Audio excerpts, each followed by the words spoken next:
Are you talking about a time machine? No. No, of course not. No, not a time machine. This is more like Time travel. No. Yeah, like a time machine. Are you seriously telling me that your plan to save the universe is based on Back to the Future? No. It's kind of funny when you hear the dialogues in both films about their time machine. Neither of them ever explicitly call it a time machine. Why? Because a time machine is always associated with changing what already happened in the past, and that turned out to be logically wrong. I'll explain where the mistake lies. But for now, just know that both films revealed it. Time doesn't work that way. Changing the past doesn't change the future. That universe can exist. We don't live in it. What's happened. It really seemed contradictory thought. What's the point of a time machine if you can't change the past? But that's exactly what makes it fascinating. Every single movie about time travel eventually faces a paradox, something that, if violated, makes time travel itself impossible. This paradox is called... It's bringing us to the grandfather paradox. The what? Yep, the grandfather paradox. The idea is simple. Imagine going back to the past and killing your grandfather before he ever gets married. That would mean you'll never be born. And if you were never born, then how could you have traveled back in time in the first place? The real point isn't about killing your grandfather. It's about how changing what has already happened actually makes the logic of time travel collapse.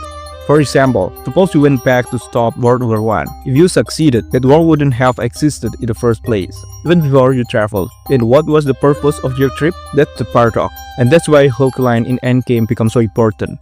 Think about it. If you travel to the past, that past becomes your future.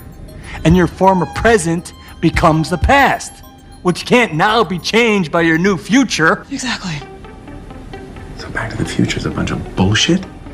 To avoid this paradox, Tenet and Avengers Endgame each took different paths. Avengers Endgame went with the multiverse route, while Tenet went with the causal loop. So what's the difference? The Avengers time travel, which I've talked about before, worked like this. When the Avengers go to the past, they are no longer in their own world.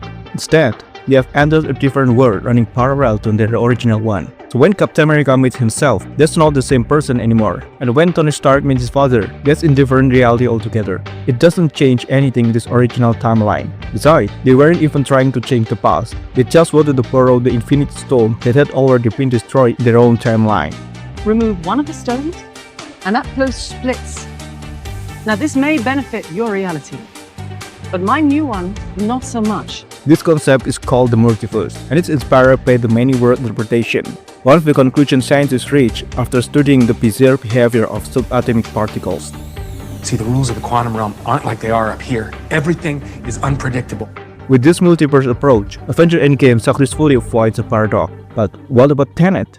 The concept is Tenet is a causal loop, which means cause and effect repeating in cycles. This was popularized by Russian physicist named Igor Novikov. Novikov argued that paradoxes could be avoided if time travel always fulfills the self-consistency principle. What does this mean? Scientists usually explain with billiard balls. Imagine a billiard ball enter a time machine, reappears in the past, and knocks into its younger self before it can enter the machine. If that collision stops it from entering the machine, that creates a paradox. But if the collision makes it bounce at an angle that still sends into the machine, then the event becomes consistent and paradox-free. The consequence, however, is that the event will repeat endlessly. And that's exactly what we see in Tenet, especially in the highway chase scene. The protagonist sees car flip over before entering turnstile, then a chain of events lead him to the turnstile. After he inverted and goes back to the highway, his own car flips over. And because his inverted self is witnessed his older self who hasn't yet entered the turnstile, the event loop back again in the same sequence. That's why Neil remained him. Any effort to change what already happened will be pointless. What's happened. But here's the catch. This concept itself creates another paradox. We never really know who experienced the event first, because the event loops endlessly without a beginning or an end. This is called the Bootstrap Paradox. Have you ever heard the term Bootstrap Paradox? You can also find this in the Netflix series Star. In one episode, a character travels to the past to meet a professor, carrying him a book about time travel written by that very professor in the future. This book has traveled back through time. It found me before I even wrote it. It's all a question of origin. Where is the beginning? When is the beginning? Is there a beginning at all? The world is full of such paradoxes. The Bootstrap Paradox. The logic of an object or information is a completely mystery. The book wouldn't exist without the professor writing it. The professor wouldn't write it without first seeing the book. Back to Tenet. The organization Tenet itself is a paradox and mystery. At the end of the film, Neo tells the protagonist that Tenet was actually founded by the protagonist himself. Hey, you never did tell me who recruited you, Neil. I only guessed by now. You did. But he wouldn't have founded it if he had first been recruited by it. All I have for you is a gesture in combination with a word, Tenet. What's even more intriguing is that the main character name is never revealed in the film. He only ever refers himself as the protagonist. I'm the protagonist of this operation. Unlike no one other film, where the main character always have their life and identity explained. Here nothing is revealed, not even his name. You don't work for us, you're dead. That's because he too part of the paradox. Just like Tenet itself, he will always exist and he will always be part of mission that endlessly repeat. He is the main character, but never the first one. That's why his identity is deliberately kept a mystery. You are a protagonist. Did you think you were the only one capable of saving the world? Alright guys, that's the uniqueness of this film. If you're confused, that's normal, because it's all about paradoxes.